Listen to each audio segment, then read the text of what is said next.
Hello and welcome back. Today we're up north. Haven't been up here in quite a while, and I'm working on getting the Luba 2 from a motion lawnmower set back up. I kind of just set it all back up like I did before, and I wanted to see if it would just work from where it left off, and here it is working. Seems to be doing a pretty good job. I got this door open, so it kind of bumped off of it right there, actually. It's kind of avoiding the door there. I think when that door's closed, it won't have a problem, though. I do kind of wonder if it's off a little bit on the GPS. Like, did it shift the map a little bit? But I don't think so. Like, it's just, all I told it to do was do the perimeter. Go around the perimeter of the lawn and then do the no-go zones, which this is a no-go zone here. So it just goes around the pole barn. But like I set it back up, turned it back on. I had to put the charger back where it was before. And had to put the RTK where it was before. And it's just back to mowing. Like, I'm pretty impressed. I thought that I'd have lots of issues. Because I haven't touched this thing in 6 months at least, because it's been just sitting, during wintertime. I think I will have to remap it though. It just to me seems like the map's like a little off. But maybe this is how it was working last year. I just didn't realize it because it's not getting very close to the pole barn there. But I'm super impressed that I was able to hook the charging base back up over there. I'll show you that in a second. Put the RTK back up, and then turned it back on, and it's just working. I have no idea what it's doing here, because the no-go zone is that way. I don't know what it's doing here. It's doing like a full circle. Okay, that's a little odd.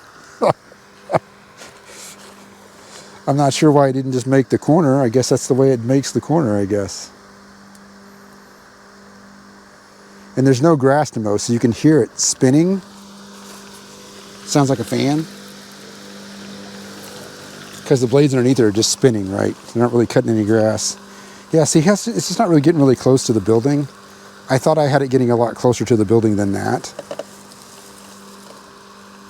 And I'm guessing it saw this maybe with its camera and didn't want to hit that maybe. I don't know. This thing's kind of, it's kind of quirky, but it's kind of cool that like this thing mows my lawn for me. Like this is almost 1.25 acres here that it mows for me. It takes it all day to do it, but I don't have to do it. If I use the riding lawnmower, it takes me about 45 minutes to an hour. So that's 45 minutes to an hour that I don't have to do anything up here. This is doing it for me.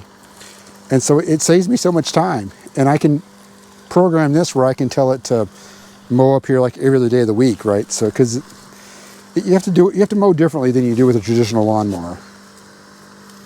But I'm really impressed that I turned the thing on and it's just working.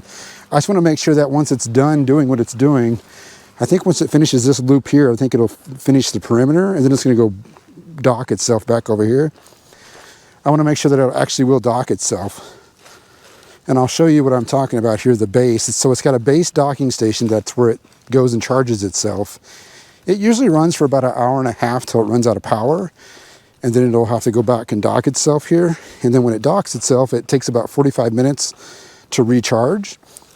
And then after it recharges, it goes back and it starts right where it left off. It remembers where it left off and it goes back there. And I built this little cover for it here out of just scrap wood I had. I put a piece of plastic. This is actually a piece of plastic that goes under office chairs to help them roll around on carpet. So I just cut it out, put it on top of here. I put some... painted it so it won't deteriorate so fast. But that's where the base is at, right? The base is right into there. That's where it parks itself and charges itself. And then that all plugs into the plug over here. And then the other part of it is what's called the RTK, which is this here. Because this thing works off of GPS satellites. So this is getting a GPS satellite, and the mower's got a GPS satellite. You can see over there, it's moving right now to go back where it left off to finish the perimeter. So it's got a GPS, this has got a GPS signal, and so it triangulates itself between that, the satellites in the sky and the mower, and that allows it to know where it's at in space. And this RTK, I think, actually helps it be a little bit more precise where it is on the lawn. And so when you start it up, you go on the hoe out trace of your lawn, tell it where the perimeter is, and then you tell it where no-go zones are. Like I mapped the pole barn with a no-go zone. Where it's at right now over there is the septic tank, and that's where I also marked that as a no-go zone. And so it's going to go around that real quick. And I think that's the last no-go zone. Well, I've got other ones here. I've got, the flagpole's a no-go zone, and then the electrical equipment there's also a no-go zone.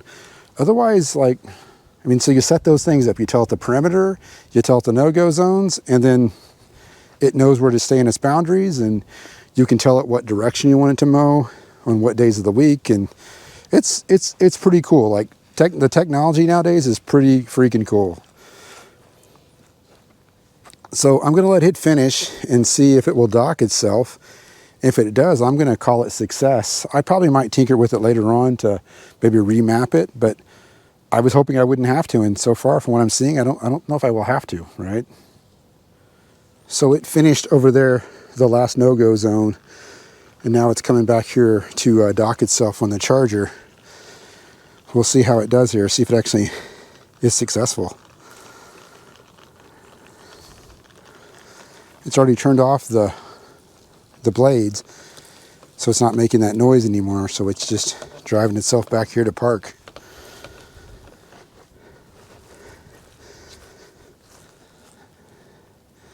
Seems like it's got it figured out. I think it's going to make it.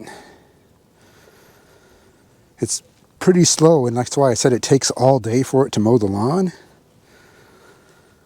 But I don't care. I don't have to do it myself, right? Start charging. Yep, there it goes.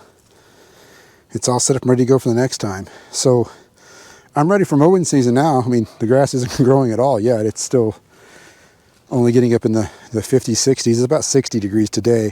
You can even see over there, maybe you can see over there on the banks of the Mississippi River, there's still snow on the banks, right? So probably got a couple of more, probably another month before I actually mow this grass.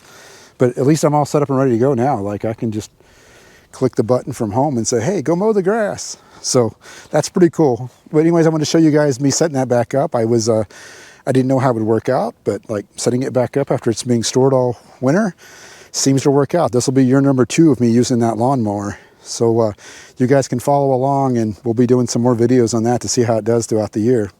So otherwise, I want to thank you guys for watching. Be sure to like this video. Give me some comments about what you think about the robot, and we will see you guys on the next one.